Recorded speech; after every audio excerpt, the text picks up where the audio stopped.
Selamat pagi. I'm Zheming from Taiwan. I study architectural history, and today I'll be comparing how country houses developed in Batavia and the Netherlands in the 17th and 18th centuries. Many travelers who went to can you go to first page one more time? Okay. Many travelers who went to Batavia in the 18th century say that Batavia's country houses are as beautiful as those in the Netherlands. On the left is a country house in the Netherlands. On the right is one in Batavia. We can clearly see that they do look similar.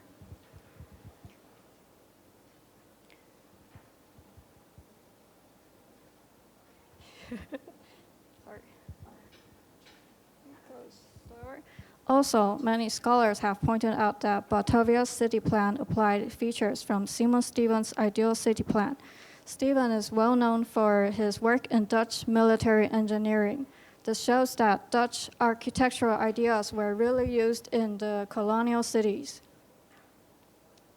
This paper tries to compare how these two places developed to show the planning ideas behind Batavia's city and to help us think more deeply about its historical preservation. As for research methods, the study views from the angle of architectural and urban history. For the Netherlands, I rely on previous research. For Batavia, I use historical maps as the main sources. Let's start from the Netherlands. Canals and roads began to spread across the country in the 17th century. They made it easier to transport farm goods and for people to travel around. The Dutch people began building country houses in places that were easy to reach, like around cities for Utrecht, and along rivers for on the Wet, in polders like Beemster, and near the sea like Haarlem. The river connecting Amsterdam and Utrecht was especially popular among the wealthy. The land was divided into long, narrow strips. The part near the river was used for building country houses, while the back part was mostly farmland, as you can see in the left one. To sum up, the Dutch people built a lot of country houses on the flat countryside, and many of them were clustered, as you can see from the red dots on the left image. It was a common way for them to leisure and show their wealth and social status. Now let's turn to Batavia. I chose 3 maps as my research sources. They have a similar layouts, which makes them easier to compare. Also, all 3 map makers had actually stayed in Batavia, so their maps are likely more accurate. The first map is from the 1660s. You can see canals and roads reaching out from the city. The purple dots mark the earliest country houses, all still inside the defense line. The other land was used for rice fields or sugar canes. In the later years, the countryside was more stable. The Dutch East Indies pushed their territory even further. Even in the land far away from the city were also planted with rice and sugar cane, but not that intense.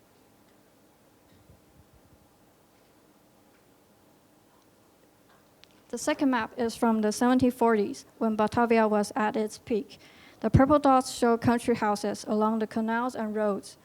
The roadside land were already fully occupied by these houses, as you can see the dots beside the canals. At this time, the Bay Area became pretty popular. It wasn't just full of private houses. It was also a leisure spot for Europeans, where they could play billiards and eat oysters.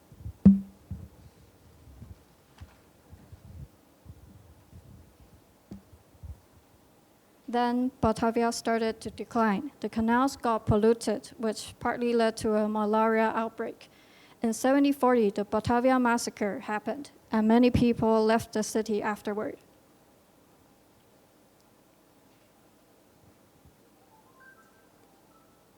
The last map is from 1797.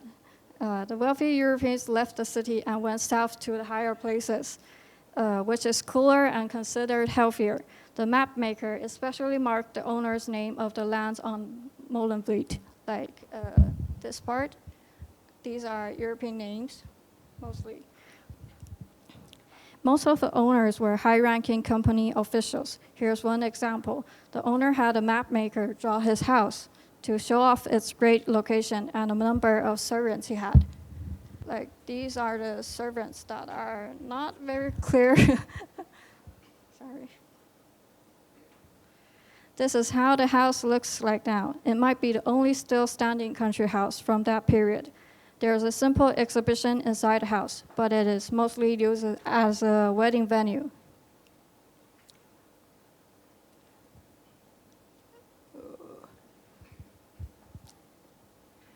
Here's a quick comparison between the Netherlands and Batavia. In the Netherlands, country houses were mostly built near or between major cities.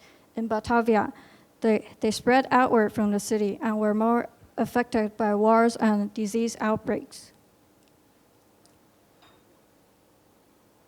The structure of canals and roads that made the country house fashion possible is still here in the city today and still used as roads.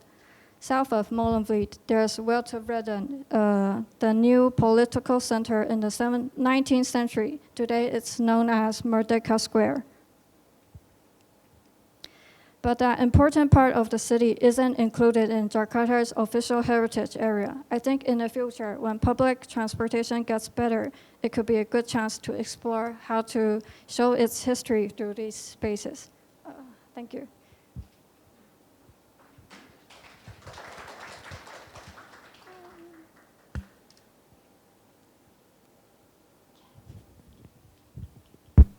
All right, this works. Thank you so much for your presentation. If you don't mind staying up here, I will invite the two discussants to perhaps discuss your paper, and then we can open it up for questions. All right, so the first, I think we have Victoria.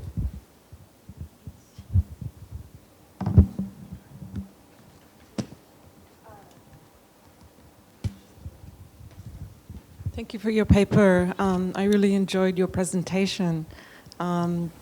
It highlighted more things than I saw in your paper, particularly more the images and the maps.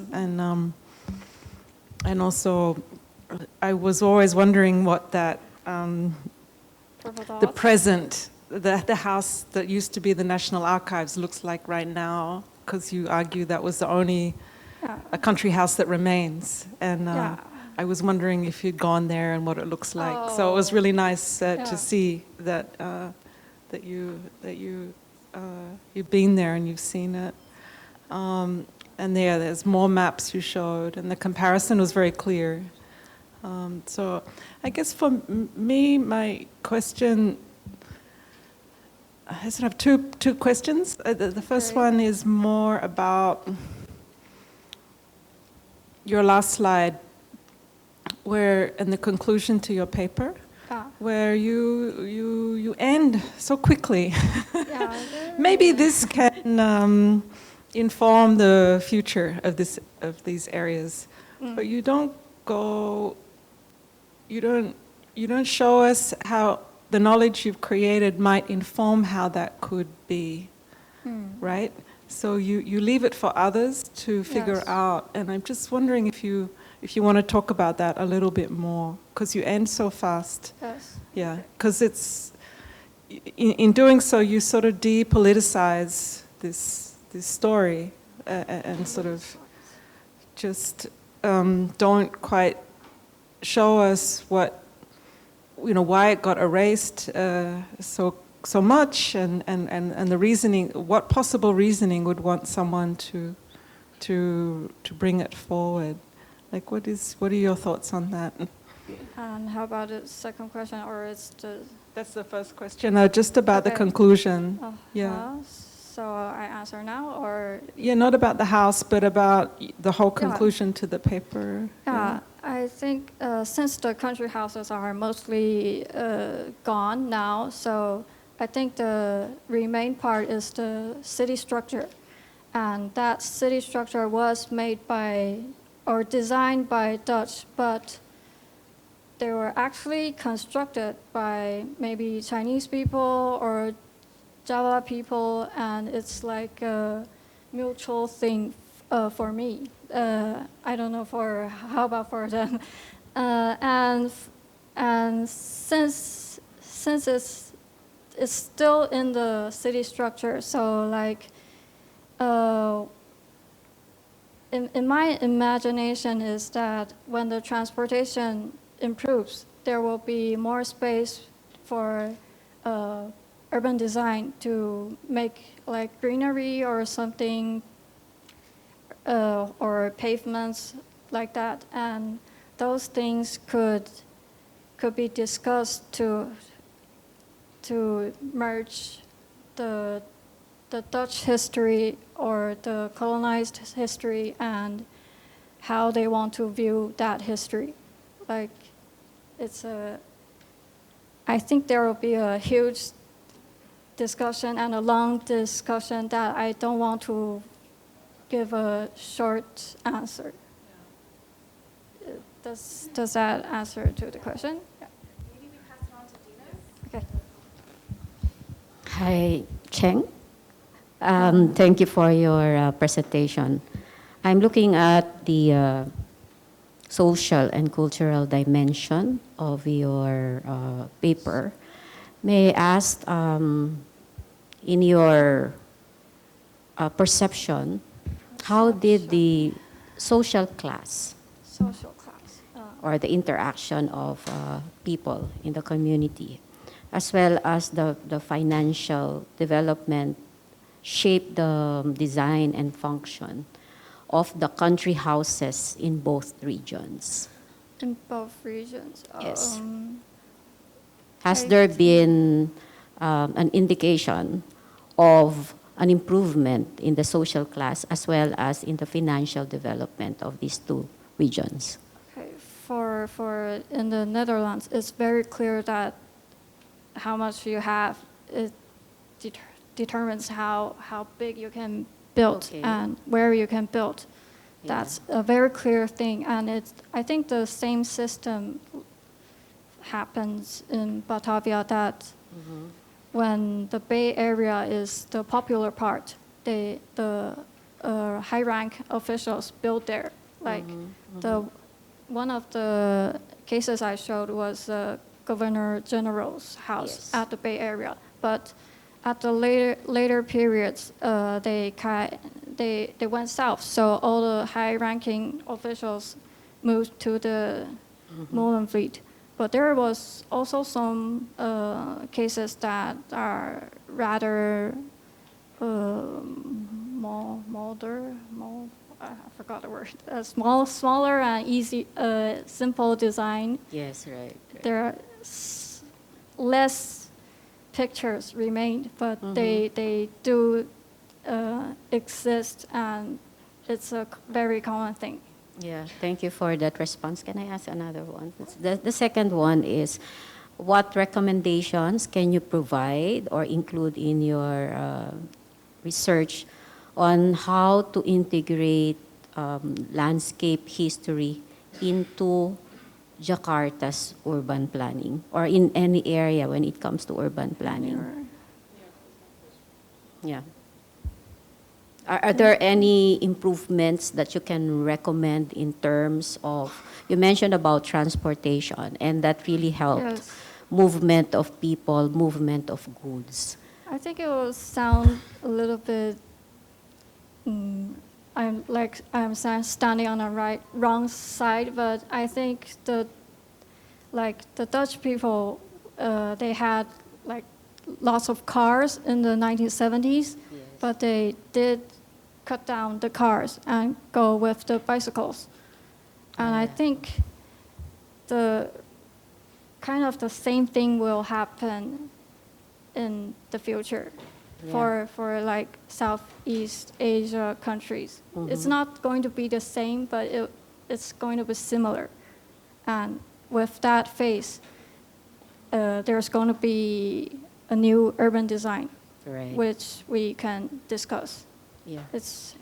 I I agree with your response, because if there will be focus on active transport using bicycles rather than cars, then that could also address our problem of climate change, and that could be one of the recommendations from your research. Thank you. I would also suggest you pull forward the botanical garden story, because you've made that argument a few times, and I think it's not just about planting trees, but there's something important in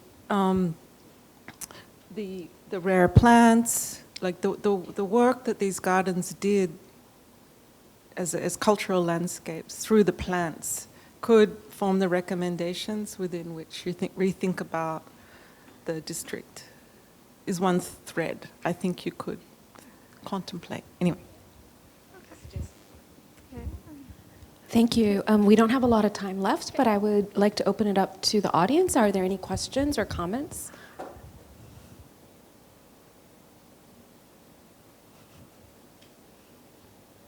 Feels like we need to warm up a little. Any additional questions?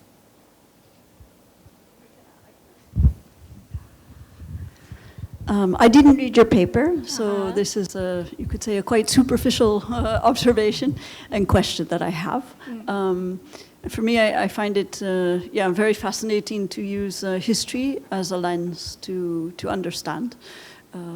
For me personally, I think it's a stronger foundation than theory, so the use of history I appreciate very much. But for me, it's, since, well, I'm not a historian. I don't know if you are a historian, but also if you're a young generation working in the contemporary world. For me, what always becomes interesting is how is history, and studying, for instance, 17th century in a comparative sense, interesting for us to address the issues of, and the troubles, you could say, of the present. So I wonder if in the comparison between the Netherlands and Indonesia, between even Amsterdam and Batavia or Jakarta, and the 17th century houses, if there's some lessons we can learn for their, I don't know if it's an adaptation, if it's the kind of adaptive reuse, or if it's, is for you, is it history for history's sake, or is it history as the lens to address a contemporary concern that we can reevaluate our position in relationship to the past? What are the implications of your study and comparison? Are you interested in history for history, or why does it matter today in 2025 that we understand the 17th century, if I say it very well? Like, I think, like I showed that the things made in 17th century are very clearly still in modern day city structures. And this means that we should value more about why it is like this and how it became like this. And for me, it's like a long way. I study these Dutch things just to know the Southeast Asian things. It's just to help me understand how it became like this. I'm not that on to the Dutch part. It's just like a model thing, and it will change in Southeast Asia. Does that answer? I don't know. Sorry. We'll have further conversations about the relevance of history, because we have a lot of historians, I think, today. Thank you so much, Seung-Ming, for your talk.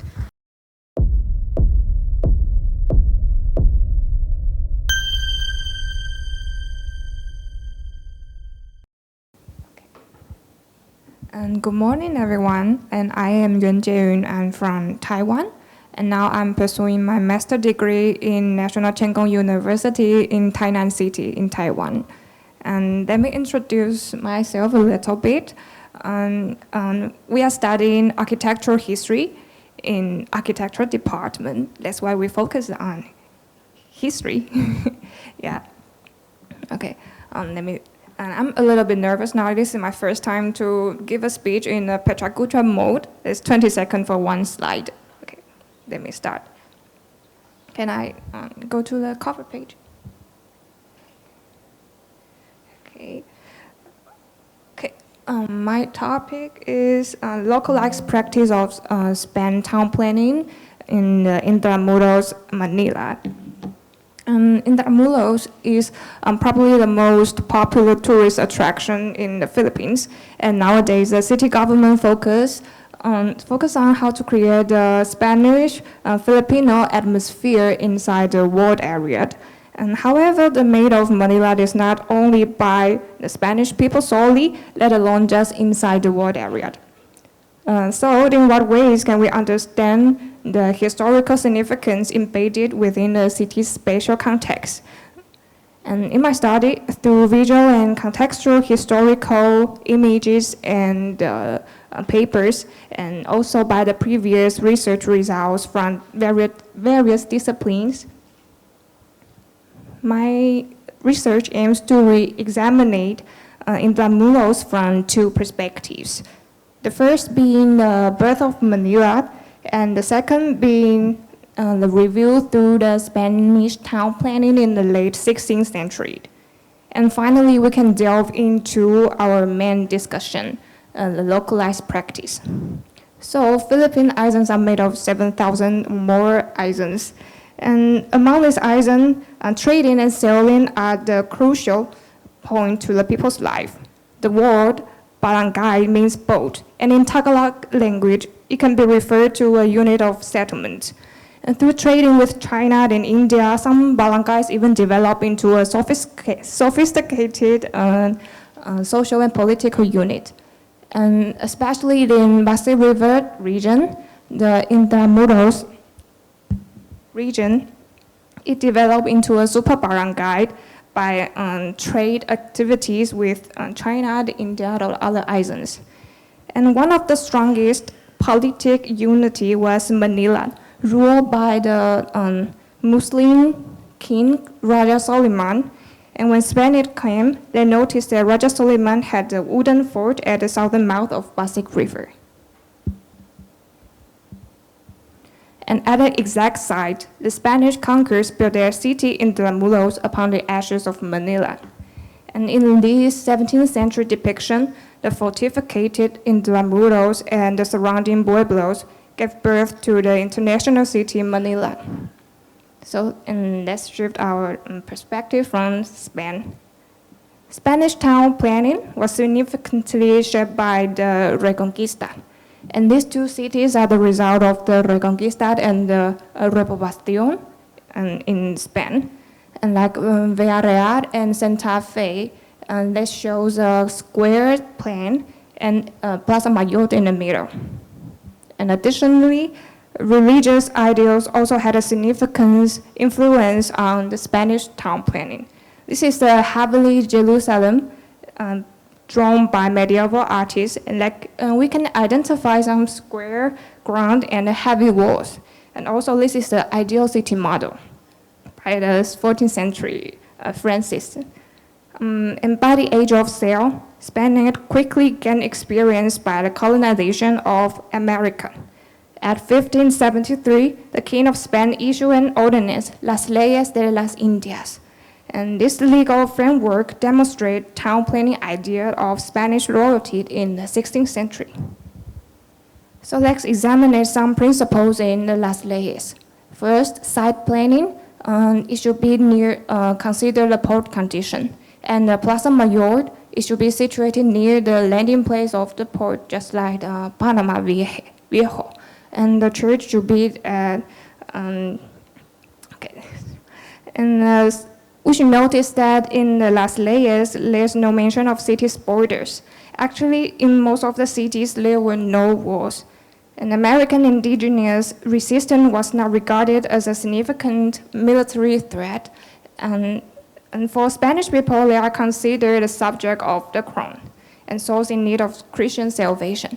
So let's back to Manila. In this 1671 map, we can notice that this is classic Spanish city by the Plaza Mayor and the stone church and Greek system, and this is the port city. But we should notice that this is a city with war, so there's not a method of spiritual war in the Americans. So back to 1580s, these two cities started to plan their fortification, while at the same time Manila had already had a fully enclosed wall system and defensive infrastructures. And for the Lesa de Baluarte, for the Spanish people, colonies were generally conceived as contentive of the empire, with inhabitants regarded as subjects of the crown.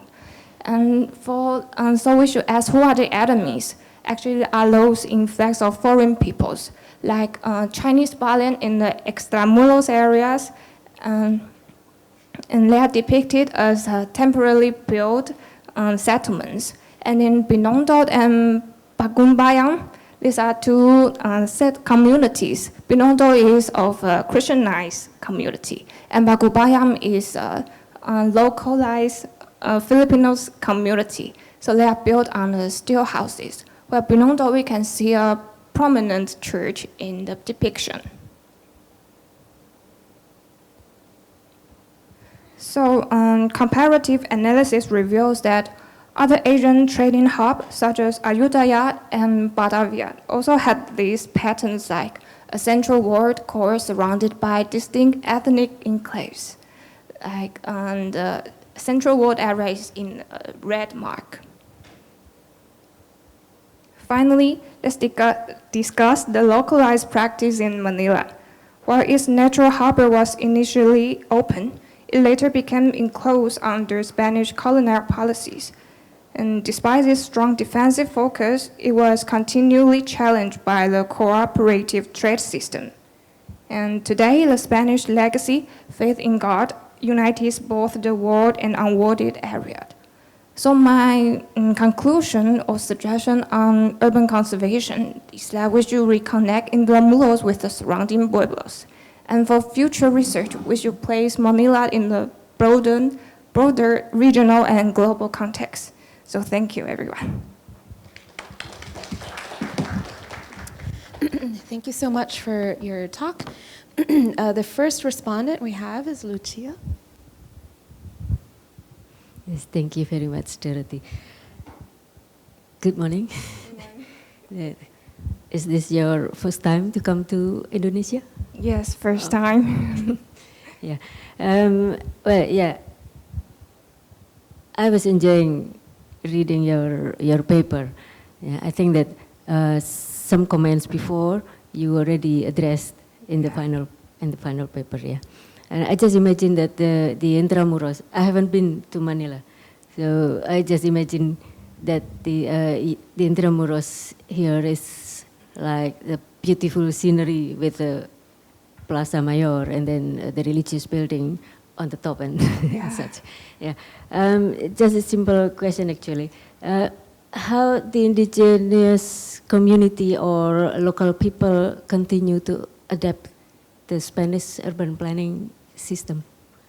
Yeah. So in fact, last April, I visited Manila for the first time, and I've noticed that inside the Intramuros, they're just, it's more like a tourist area, but outside the Intramuros, the separation of the different ethnic groups still exists in the separation of the nowadays communities.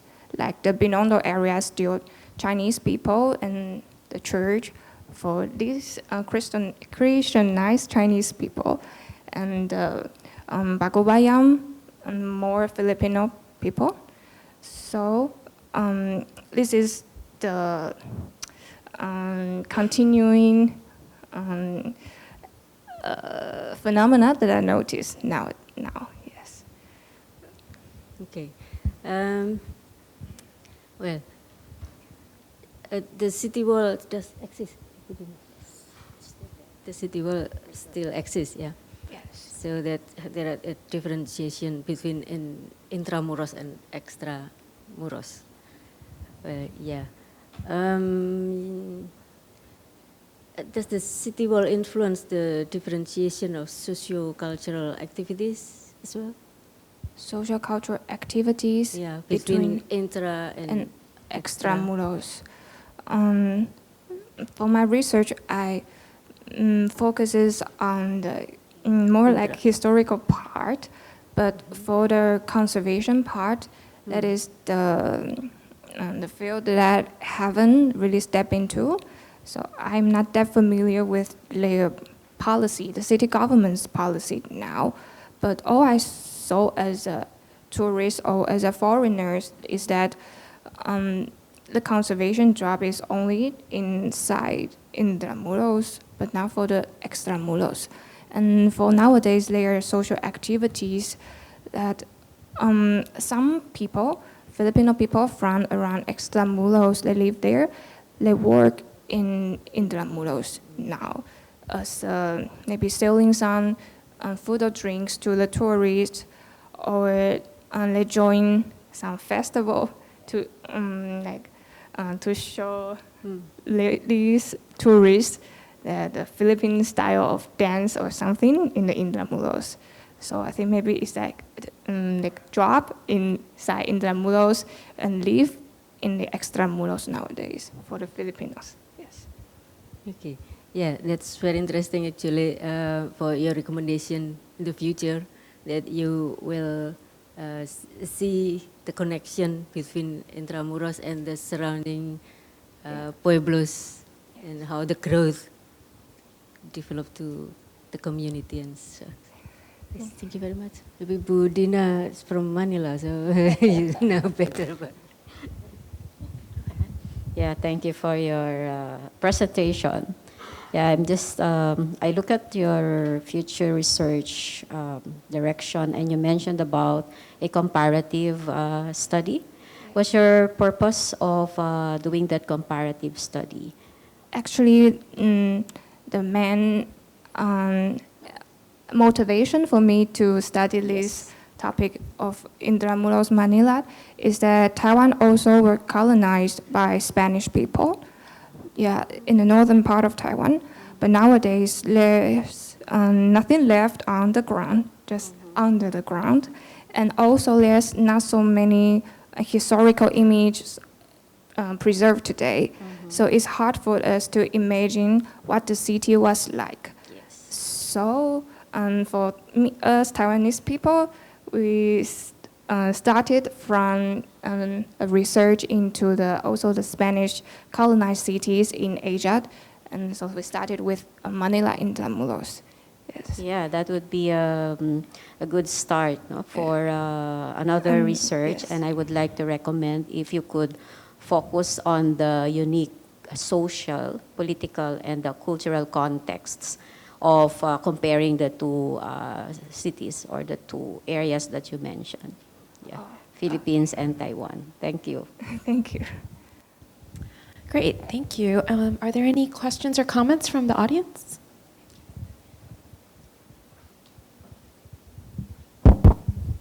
Okay, thank you very much for your interesting presentation. I have the interest for your research because the books I saw on your slide is from my professors, Funo Suzy and Juan Ramon Jimenez, The Rich City, right? Have you ever read that book? It's quite thick, but many information.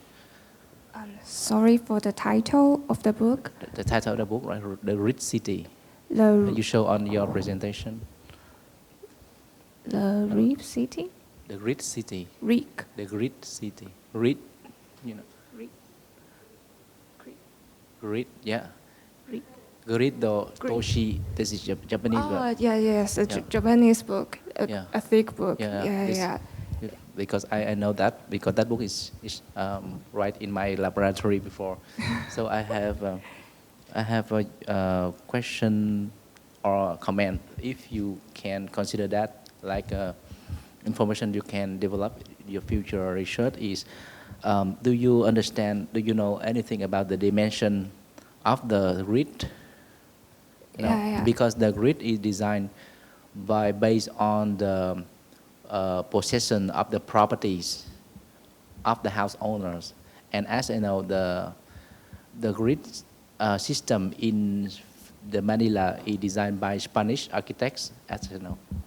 And so the question is, can you explain the difference between the original grid of the Spanish city in Spain and the grid in Manila?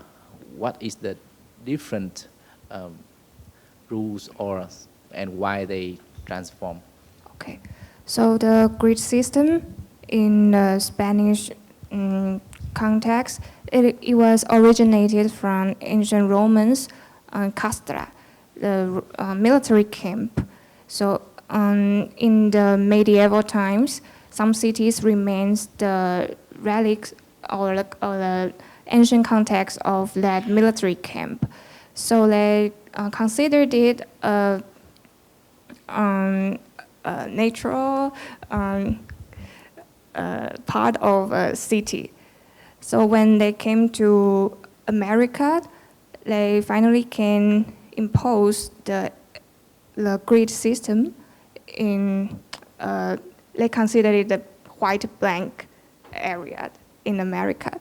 But in Manila, since they built a city in the port, and it was not a fully square city border for the Intramuros, it is not regular. It's like a triangle or something like that. But for the land division, I saw there's a chapters in the grid city in that book talk about the land division now in Manila. But I think this is not my research, is focuses on. Yeah, so maybe you can share more about that. Thank you. Okay, great. So, any other questions? Thank you very much. It's interesting to learn about colonialism here. I don't read your paper, but what I want to ask, what is the main influence from Spanish colonialism to Intramuros and Pueblos surrounding? That is first question. And the second, what do you think as the young architects? Do you want decolonizing this influence, or you want to preserve? For the first question, the colonization of Spanish people in Manila is, you can say, is not a very successful colonization. And so what is left today, is, except from the special context in the Intramuros areas, is the belief in Christianity. Is what the biggest achievement of Spanish colonization. And for the second, for the young architect today, I think it's not about to forget the colonization of the past, and for the past history, is for we should understand it, but not just by the tourist effect, but to consider it as a whole. Like Manila is just solely a city, is a system between the surrounding pueblos, and of course it is a port cities. So it interacted with different port cities in Asia and also the cities in Mexico. So we should think in that way, and then to do the conservation. Yeah, this is great. Thank you. Any last questions? Hey, good morning. I'm Godicil Lejarde from the University of the Philippines. Mine would be more of a comment rather than a question. First, we appreciate that you featured Intramuros in the Philippines. Perhaps you could also, or I missed if you featured the Intramuros administration because there is one that exists that controls and give directions as to how Intramuros, how it will be conserved and managed, because it was a major fortress of Manila in the past. And but aside from Intramuros, there would also be a lot of other places in the Philippines that has an existing Spanish complex layout. Most of the towns actually have the same layout, So maybe you could visit again and explore the other parts of the Philippines. Okay, that would be all. Thank you. Great, thank you. We have run out of time, but thank you so much for your presentation. Let's give her a big hand.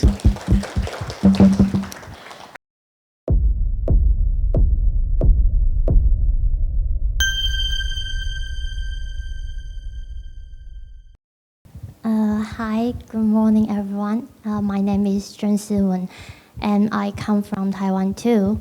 And today I'll be sharing part of my research, reinterpreting military cultural heritage, the early modern Dutch East India Company legacies in Asia. And I will focus on how Tainan, Jakarta, and Ambon engaged with 17th century Dutch military heritage. And Tainan is my crucial case where I have had the most access to research and documentation, while Jakarta and Ambon offer contrasting examples shared by their own histories and political context. And military cultural heritage often carries conflicting meanings. For instance, this is for Belgica in Banda, well preserved today, but once the site of colonial massacre for the spice trade. And you can see the gallows around the fort were meant to scare local people away from coming back. As Anderson argued, nations are imagined communities. In post-colonial societies, colonial heritage is reinterpreted to construct new national narratives and share identities. I think colonial heritage becomes a tool to imagine a nation. And let's begin with Taiwan.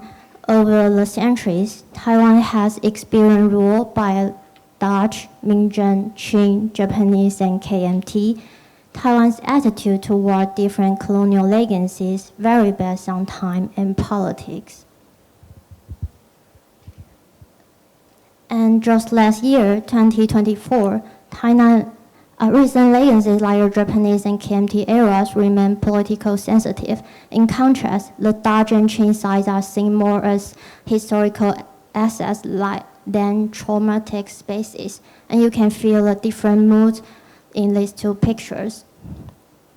Just last year, 2024, Tainan launched Tainan 400, marking 400 years since the founding of Fort India and city by the Dutch. It engaged multiple sectors and the wider public. And you can see these posters are from different events, but all under the Tainan 400. And following the Bura Charter's principle that we must first understand and assess cultural significance before any planning or preservation. And the project was rooted in academic and archaeological research to reassess and reinterpret early colonial heritage. And excavations confirm earlier research and offer tangible evidence for public engagement.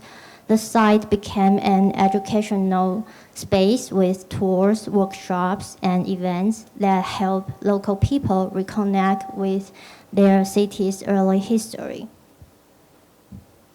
The initiative also encouraged community involvement through guided works, AR exhibitions, and student-led projects, and the city government even established a dedicated project office to coordinate and support these efforts. However, some interpretations, like the 4th India birthday party, spark a debate. It raises questions. Are we simply celebrating the colonial era, or are we internationally reducing its complex history to a show for local festivity? So even though these reinterpretations come from the public, they sometimes end up echoing the authorized heritage discourse, turning colonial sites into attractive but less critical experience that risk losing the deeper meaning. And now let's talk about Indonesia. Like Taiwan, Indonesia was a VOC colony, but with longer colonial rule and hundreds of surviving sites, its heritage management is more complex. The government has invested great effort to document, preserve, and interpret these colonial remains. And in Jakarta, formerly Batavia, many VOC-era sites remain. Recent archaeological work has uncovered remnants of Batavia Castle, bringing new insights to heritage discussions.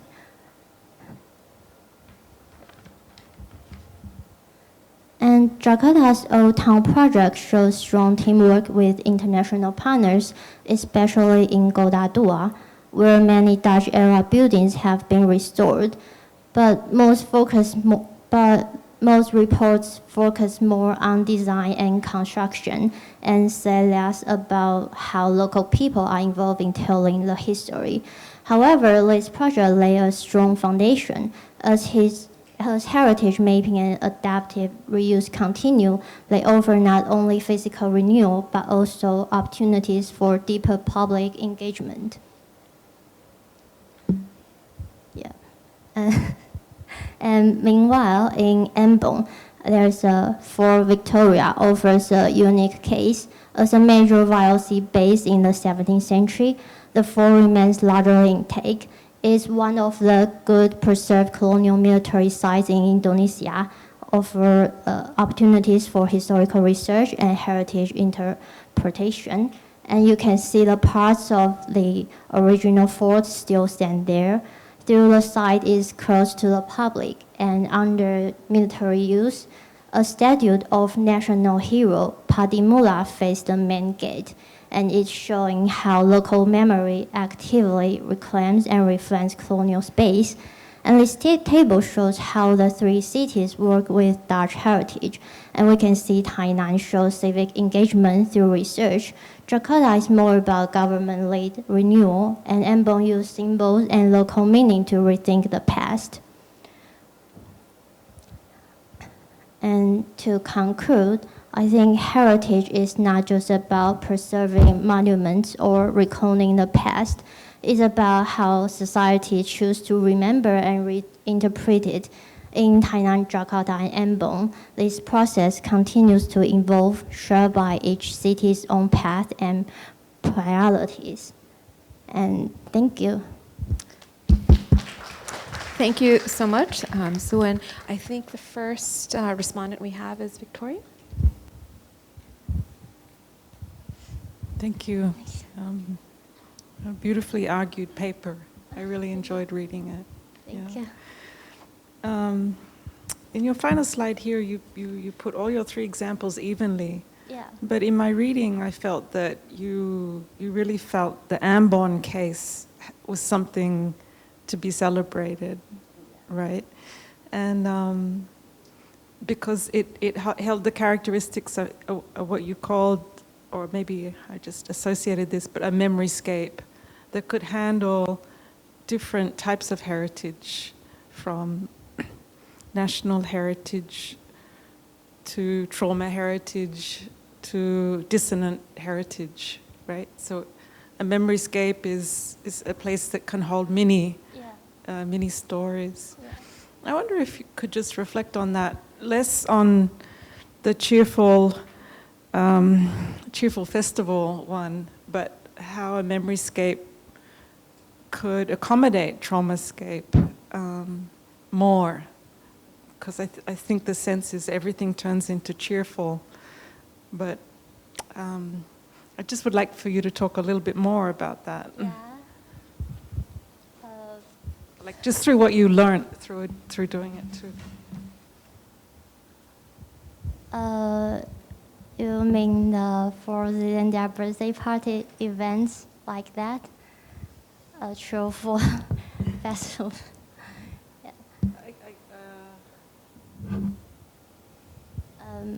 I think it's important to respect how local people choose to engage with heritage. Yeah, even in joyful ways. Yeah, but I think, that's a powerful button-up voice. But for colonial military sites, I think we still need critical reflection about it. So I think the point is have conversation with communities and show more, and they will let us know how they think for local communities. And sorry. But it's okay. I think I should have contextualized it. Like, I was in an exhibition last week in Australia, and it was looking at history of Aboriginal society and art. And they had a trigger room, like a room that was decolonial, and we were warned we shouldn't go into the room unless we're ready to see what was in the room. Yeah, and there's a person at the door and just warning us that if we go in there, there's another history that's different than all the art on the wall. And it's the first time I've seen it in a museum. And so it pulled out all these archives of the past that you don't really want to see, you don't want to look at. And we all did, of course, and it changed our lens of what we saw outside the room. So I don't know, I was just reflecting on the traumascape as a public space in a memory scape, and I thought I learned a lot from your paper in that. Thank you. So we have to let other questions. I want to add something. I think Taiwan is an interesting place because we have many colonial regions. And so when we face it, I think Taiwanese people may be more used to including these past layers in the local identity, I think. So for me, I don't think that is a really traumatic space. Thank you. Okay, thank you very much. Yeah, it's very interesting actually comparing the three cities. First of all, I just want to know what are the major roles of the military fort so that you choose the three different cases in different cities, but based on military heritage. For today or for present? At the past. Yeah. The major roles of military fort. I think the military force is just like protect the region, the colonial regions, and defense for the local people or their enemies. But for now, it's become the tourist place. Yeah, so I think it's especially for military cultural heritage is very complex. It's not just a tourist place. They take a picture and go. Now I think it's had more. You need to talk more for in this site. Yeah, thank you. Okay, and yeah. I just want to know the lesson learned from the three study cases, Tainan 400, and then the Jakarta adaptive reuse, and also in Ambon. Yeah. Can you just summarize the lesson learned from this three case study?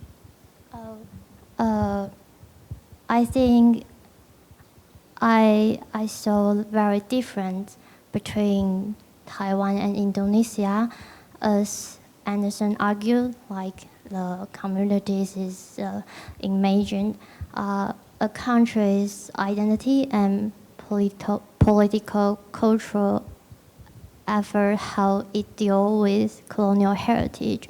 And in Taiwan, just I said, after going through several colonial periods, we are we used to include these past layers in our local identity, but for Indonesia, after independence, there may have been a strong desire to move away from colonial symbols. Yeah, so the way each country grew and changed over time shapes how they see and use these sites. Yeah, that's what I learned. Thank you. Yeah. Okay. That in overall, what strategies could be implemented to involve the local people or community to contribute to the conservation initiatives, whether for tourism or for education, probably? What strategies could be implemented to involve local people or community, local community? Yeah, to contribute to the conservation initiatives. Did you find the ways, the specific strategies from the three case studies you learned? Learned the sorry. Can you maybe can learn from these case studies about heritage? What the local communities can do to contribute to conservation initiative? Like Tainan 400 events, we have many local communities. They want to join these parts, and they may be the guide works, and there will be the important people when college want to have some workshop or whatever, the local people in Anping, in Tainan, have a strong motivation to help them. So I think it's also very different between Taiwan and Indonesia, because the fort, the India, the military cultural heritage becomes a tool to that a community together. Yeah. Thank you very much, Dorothy. Thank you for all the comments. I do think that this is a really interesting paper that helps us rethink how heritage is defined and actually politicized. So are there any questions from the audience?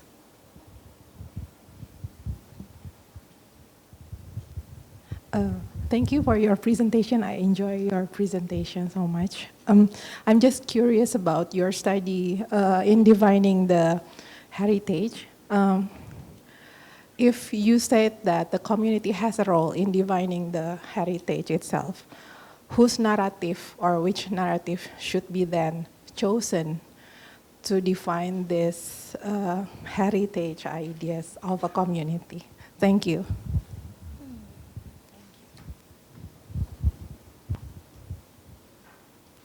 I think that's a very great question.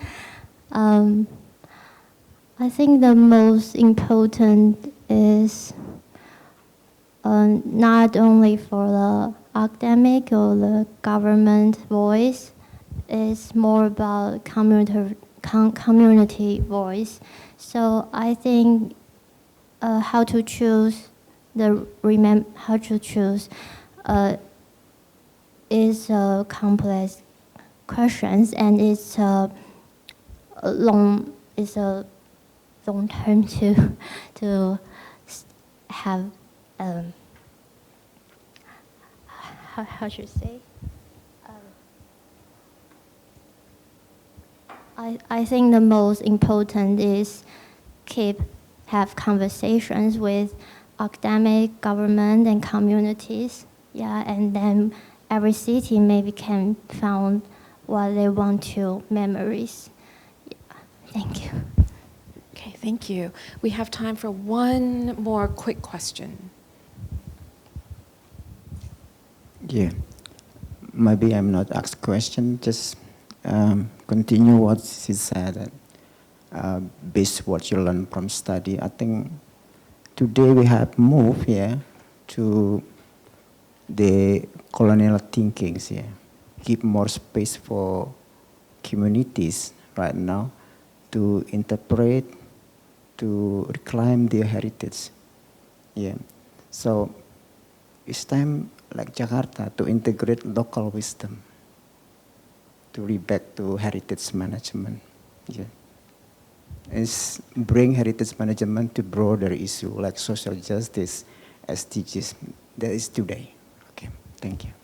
Thank you. Do you have a quick response, or maybe? Maybe after lunch. Okay. Thank you. All right, there's lunchtime for more conversations. Thank you. Let's give her a hand.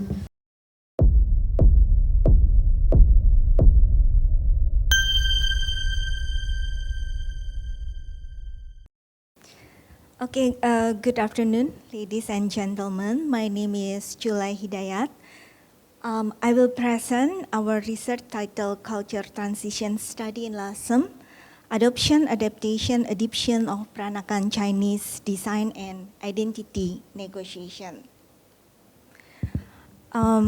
Indonesia has great culture diversity as a home to various ethnic groups.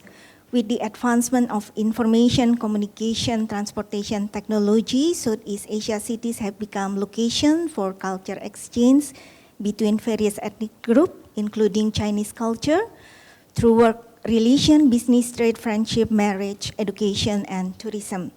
The social interaction and culture exchange occur in different space and time, and the impact of this culture exchange in design is the emergence of third space as space for negotiating identities. The Chinese begin to arrive in large number in 9th century and even more during the Dutch colonial period. The opening of new mines required labor, thus encouraging them to migrate to Indonesia to get job and better life. Initially, they all were men, most come from Fujian and Guangdong. The Chinese trader want to seek direct contact with spice trader in Java and Sumatra. Initially, they settled temporarily, waiting for the monsoon, but over time, they decide to settle, build permanent residence, and build Chinese community village. Then married local Javanese and Balinese women. The social assimilation followed by acculturation and culture assimilation. And Lasem is a sub-district town in the east of Semarang, capital of Central Java, known by the nickname Little China, or the Tiongkok of Java. It is one of the oldest Chinese city in Indonesia because during the Majapahit Kingdom, it was an important port city on the north coast of Java for the spice trade. Lasem was chosen as a case study because in Lasem, most of the Chinese community still live in the ancestral tradition culture, and many Chinese architecture are found in residential and temples. Lasem is a model city of tolerance between culture differences, and in 2021 until 2022, the central government organized the historical area in Lasem, which consists of the Chinatown of Karangturi, the Jami Mosque, Alun-Alun, and the Creative Market. The research limits the scope of the study to the pecinan of Karangturi in this heritage area.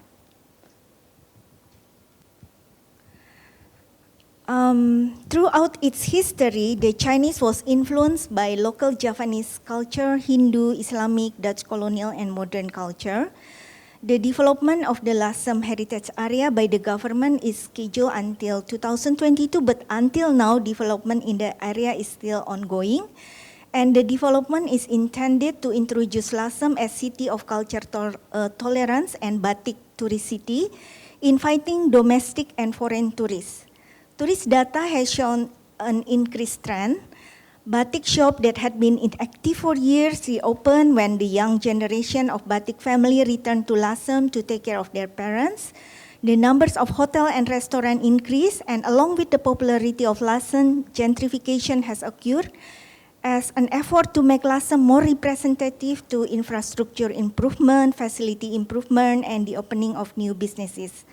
But for the sake of tourism business and cost efficiency, there are old houses in Lasem that have been converted into modern business and residence without considering the history, originality, and meaning.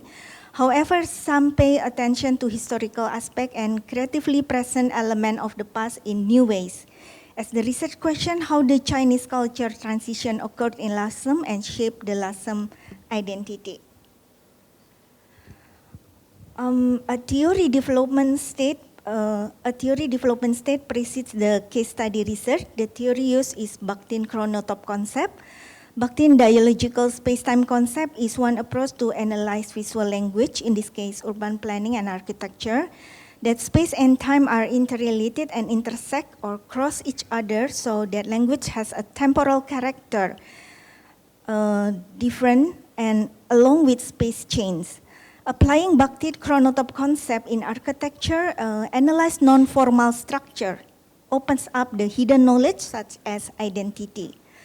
The next stage is the case and cross-case analysis. In this case, Peranakan Chinese design, residential design, is analyzed in terms of differences, Chinese versus Japanese versus Dutch colonial culture, and the dimension of time, traditional versus modern. What is sought is the element of difference or change that represent temporality and dialogue.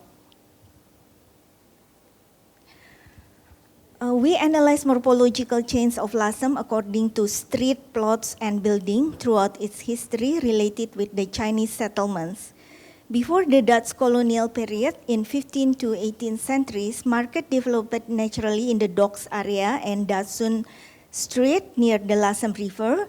The concentration of Chinese settlement was around the market and docks on the outskirts of Lasem. And during the Dutch colonial 18th to 20th centuries, the Dutch built highway infrastructure and closed the alun-alun and moved the market to the alun-alun in the city center. It made the Chinese settlement is entirely safe from the suburb to the city center around the new market and highway. Yeah, I'm sorry. Thank you. After Indonesia independence, the alun-alun was re-emerged and the market was allocated near the alun-alun, which is included in the Lasem heritage area. Now the concentration of Chinese settlement is entirely in the Lasem urban area, including Karangturi village in the heritage area. The absence of rules governing the degree of building conservation about which part of the building must be maintained and which part may change make everyone to be free to create a facade according to their need and interest, especially in the name of economic interest. As a result, modern shop facades are mixed with traditional Chinese, Japanese, and colonial Chinese building. The appearance of street vendor, carts, school, place of worship, and is not integrated with the Chinatown, which is filled with traditional Japanese and colonial Chinese building. There is no government intervention to provide assistance or coordinate business program in heritage area that can provide economic benefits for the residents of heritage area. The residents are left to have their own initiative and businesses. Time up? Can I straight directly to the conclusion? Okay, I'm very sorry.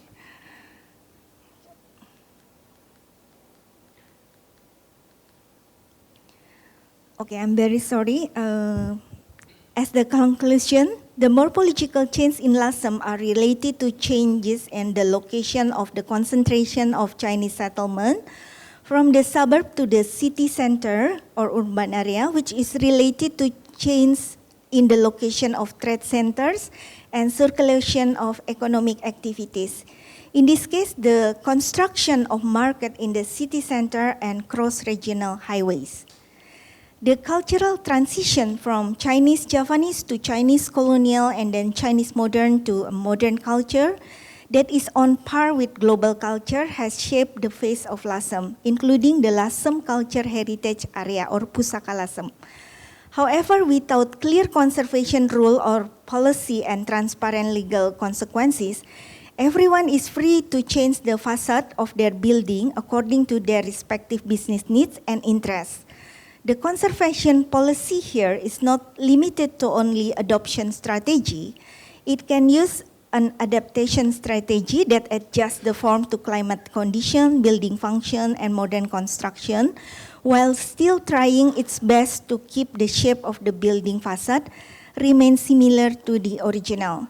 Conservation can also be carried out with adaptation strategy that display elements on the past in a new, creative, and innovative way, without eliminating the meaning, including the culture identity value of Lasem city, which represent the history of Lasem.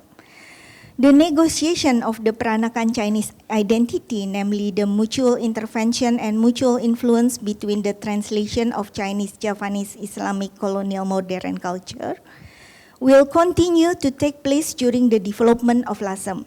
The cultural transition from traditional to modern will continue to take place, so the formation of the Lasem city landscape, including the heritage area, is a process that must constantly be reinterpreted at different times. A balance between conservation, between conservation, which is adoption strategy, and adaptation policy, which are adaptation and adaptation strategy, is needed. Lasem has implemented an adaptive reuse strategy to accommodate modern tourism needs, such as utilizing residential house as lodging and batik art galleries. However, it is hoped that the strategy to present elements of the past in a new way is not just a surface culture without depth of meaning, but take into account historical value as a representation of the hybrid Peranakan Chinese identity.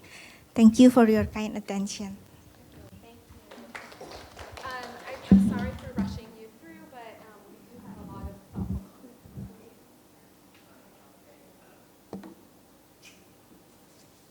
Is the microphone not working?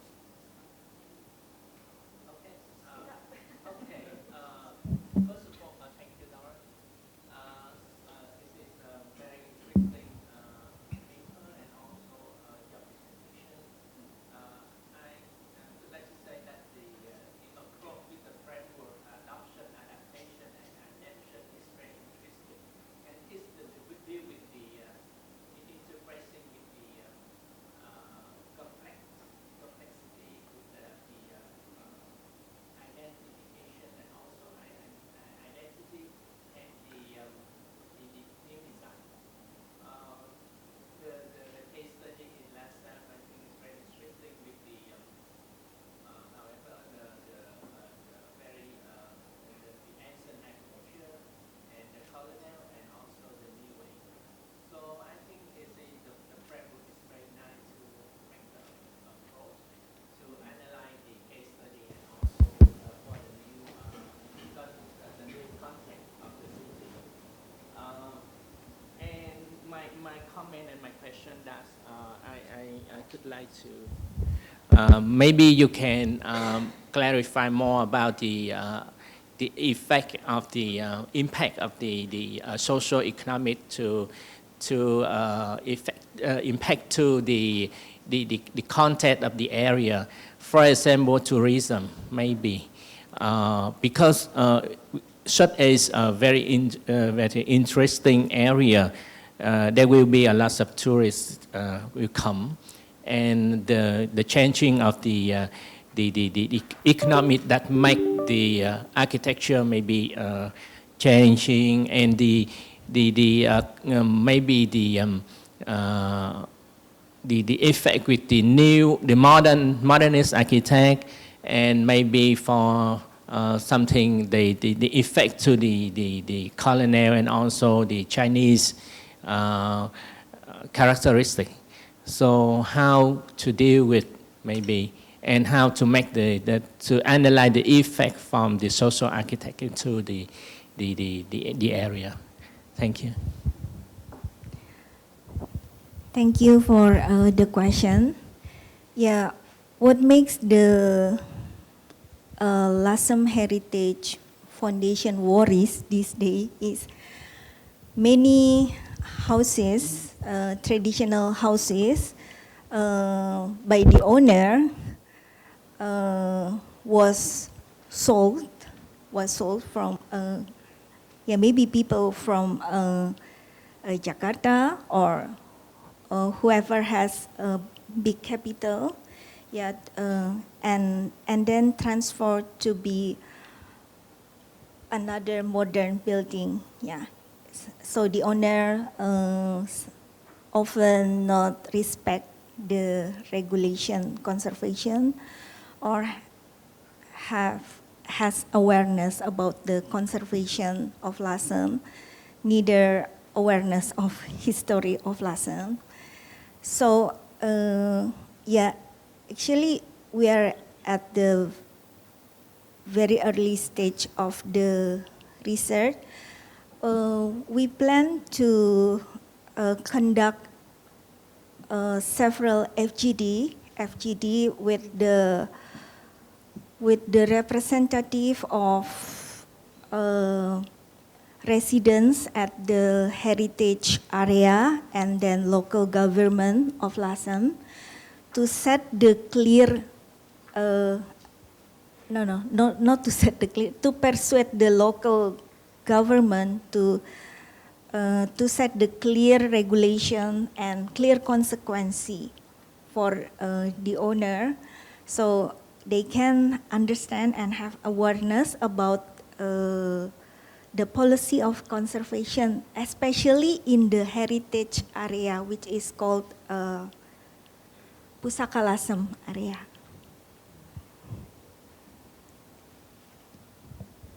Okay, thank you very much. First, I just want to comment a bit about your writing. I think, I was a bit confusing because that in your writing and then the illustration that you refer to the wrong picture or wrong figure. You just check it. See figure 3 or see figure 2, but actually it's not matched with with the writing. You just check it.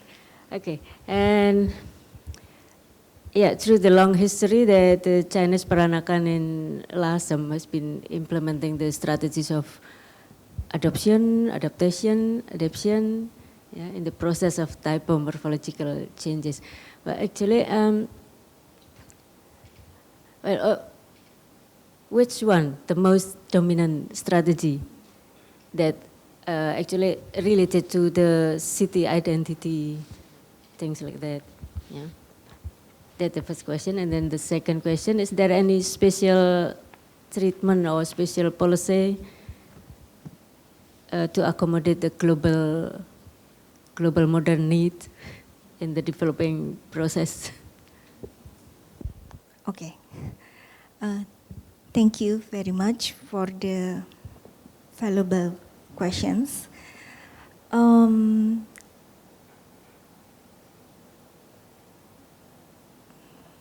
From my last visit in Lasem this year, in Pusaka Lasem area, adaptation is the dominant strategy applied to form the urban landscape pattern of Lasem city and city identity, because they bringing the past element, but in their own way,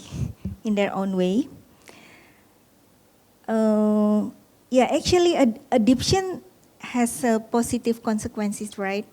We bring in the past element in the new, creative, and innovative way. But if the purpose is to introduce the history of Lasem, or to appreciate the past element, or to learn from the history, but what make us worry nowadays is they bring adaptation, but just for the game of surface culture without depth of meaning.